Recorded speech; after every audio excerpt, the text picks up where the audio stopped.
good, everybody?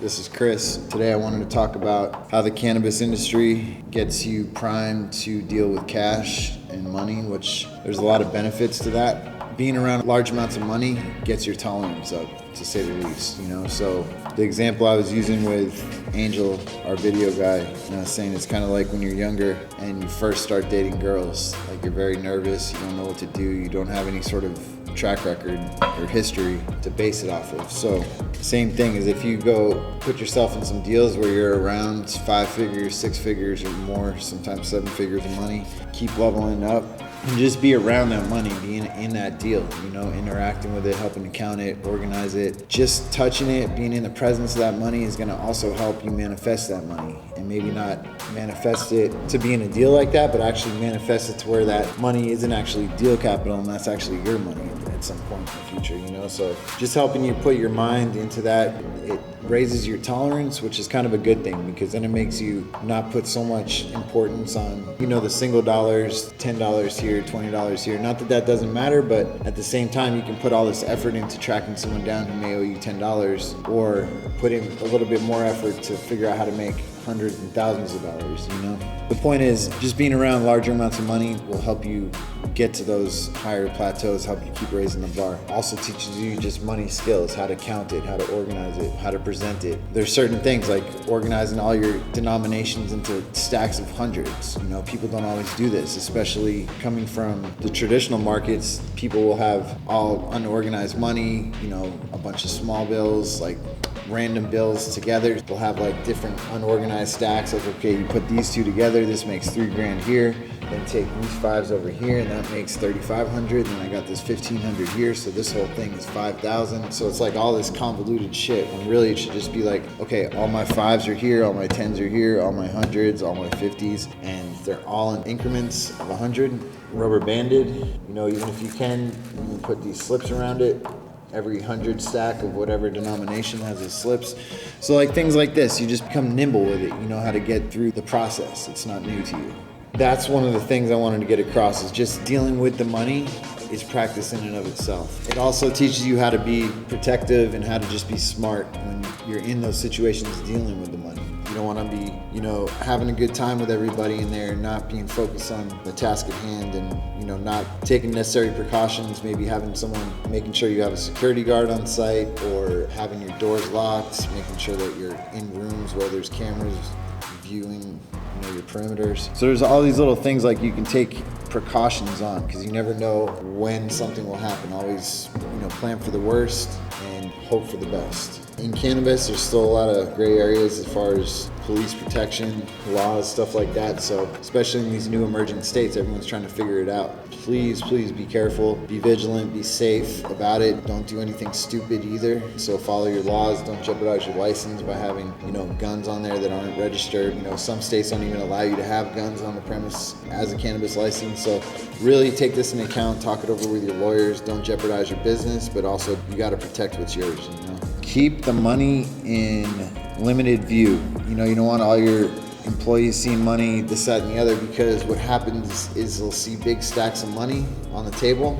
They don't understand where all that money's going to. They don't understand that there's, 5-figure a month rent. They don't understand that there's 5-figure a month employee payroll, that there's insurance, that there was maybe $100,000 loss last quarter that we're paying off. Like all these different things, electricity if you're at a grow, tens of thousands of dollars. So all these little things that an employee sees $250,000 on the table at a cultivation site, and they might think that we're rich, but really, we might have $300,000 in bills, and that money is literally evaporated. But just the physical of them seeing that, they don't know that.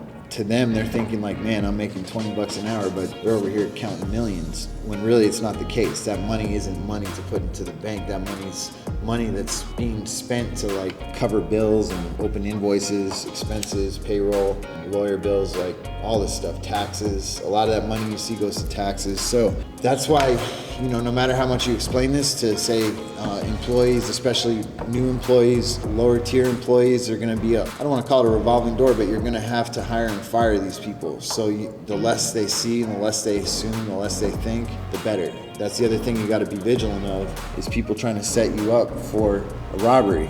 if they know the inner workings, if they know when you count cash, where you count cash, how you count cash, who's there, how many people, what the guards are, where the cameras are, all these things. You want to keep proprietary knowledge to as limited circle as possible. So these are all things you maybe don't think about. Like I used to be in the music industry, and I'd hear recording artists tell me all the time they want to get signed to a record deal, and all they need is $1 million, and all they need is $100,000 even. But the thing is, they don't know what they would do with that. Understand what you're going to do, and understand how you're going to handle the money and how you're going to deal with it before you get money. Learning from someone else's thing. So if you're in the fortunate position to say be a broker and be working with high-level buyers and sellers, and you're able to be in the room and count hundreds of thousands of dollars, take advantage of that and don't disrespect that opportunity, and learn what you can out of that, and don't just take it for granted. Putting this money in front of you helps you personally manifest by seeing it, touching it, seeing what 100 grand looks like, what $1 million looks like, what $500,000 looks like, being able to literally touch it, feel it, visualize it. Not that these should be things that you're attaining for as your life goals, but these are all things that should be used as tools. And especially in business, money and capital is a tool, and it shouldn't be something that you're desiring out of greed or out of wanting to buy and spend and be a materialistic consumer. It's something that you want to attain in order to use as a tool to help not only empower your own life, but others around you, your employees, your workers, your suppliers, your buyers, your sellers. Everybody involved. There's a trickle-down effect from the energy that the money has. And this is important because if you just look at it disrespectfully and just take the money to spend frivolously or to spend on things that aren't being productive, then it kind of does you disservice sometimes. So one other thing I want to mention in this video is my opinion on the cash scenario after COVID, because we're shooting this in the second quarter of 2021 right now. We're a little over a year into the COVID epidemic, and we see all these places left and right, signs on it saying we don't accept cash anymore for two reasons. One, saying they just don't do it out of the shortage because of COVID. The other, we see reasoning saying that there's not enough change, that there's not enough physical metal change to actually just transact with dollar bills on these random bills. You got a bill for $10.37. Now you have to give a fractional amount of a dollar back in metal change that they have to get from a bank and all these little things. And so they're saying that because of COVID, we have a change shortage. Maybe we do, maybe we don't, I don't know. But these places are using that as an excuse. They're also using the excuse whether it be COVID, like they just don't want to touch money. Money spreads germs, this and that. They want to just X that out. These are two good reasons to the public on why they're wanting to do it.